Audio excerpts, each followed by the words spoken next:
列車が発車します。ご注意ください。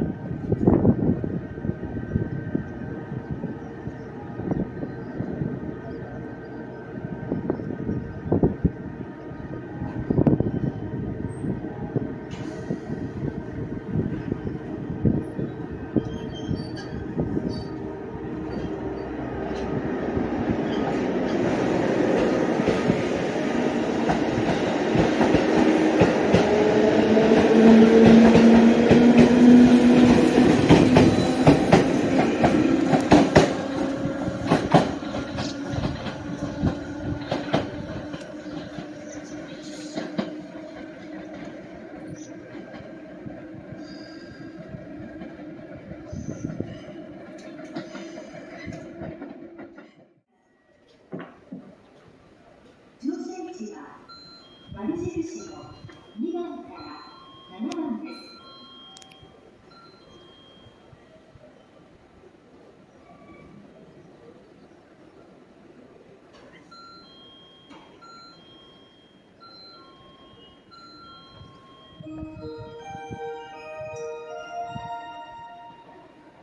まもなく4番線に普通列車岐阜行きが到着します。黄色い点字ブロックの内側までお下がりください。この列車は6両編成です。この列車はどこに行くの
ですか？2番線から列車が発車します。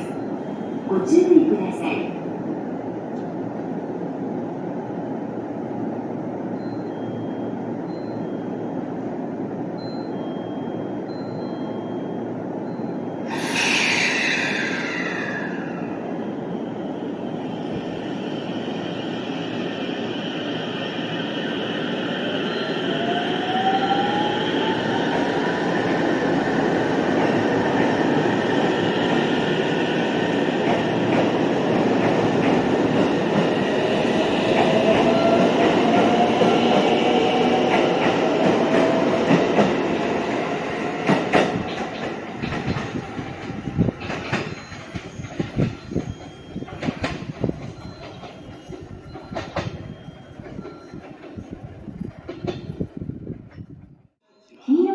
ブロックの内側までお下がりください。この列車は4両編成です。この列車は京都、金山、名古屋の順に停車します。